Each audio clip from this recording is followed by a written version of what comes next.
On October 7th, we will witness one of the brightest full moons of the year, the supermoon. A supermoon happens when the moon is at its closest point to Earth, called perigee, and at the same time, it's a full moon. This makes it appear up to 14% larger and nearly 30% brighter than a regular full moon. So if you step outside that night, the moon won't just look beautiful, it will also be a perfect example of how cosmic motion affects what we see here on Earth. But what's the science behind this?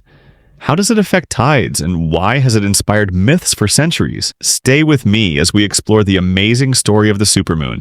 Average distance to moon, 384,000 kilometers. At perigee, about 356,000 kilometers. At apogee, about 406,000 kilometers. This difference is what makes the supermoon appear unusually big. Full supermoon, the classic, most famous. New supermoon, invisible to us, but it affects tides strongly. Blood supermoon, when a total lunar eclipse and a supermoon happen together, turning the moon red. These rare combinations are the ones that create headlines. The gravitational pull of the moon controls Earth's tides.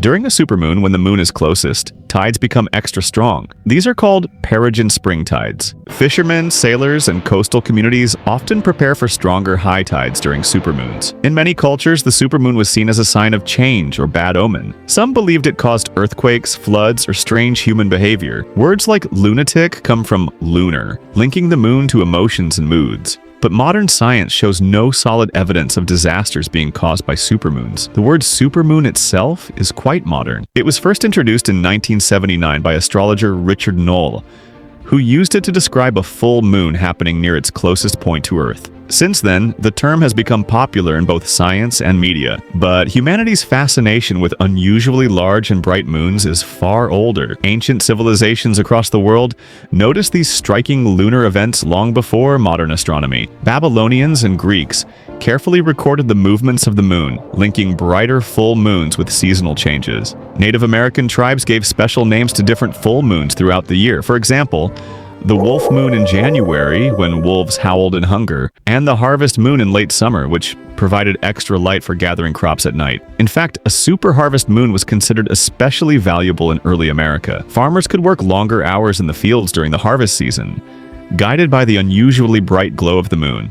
Some old journals from the 19th century settlers in the US describe nights so bright that fields looked silvered and shadows stretched as though it were day. In Europe too, brighter than usual moons were often seen as omens, sometimes of good fortune, sometimes of disaster. Sailors believed they could predict tides and weather by watching how large the moon appeared. So while the scientific name supermoon is new, the awe and importance humans attach to these glowing nights has been with us for thousands of years. Best time, when the moon is rising or setting near the horizon. This makes it look even larger due to the moon illusion. Use landmarks, mountains, buildings, trees, in your photos for dramatic effect.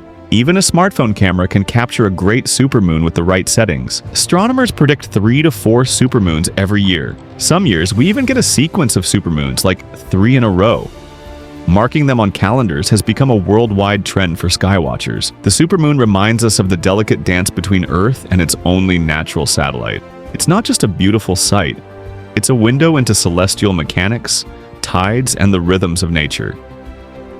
So next time the supermoon rises, don't just take a picture. Remember, you're witnessing a cosmic event that has fascinated humans for thousands of years.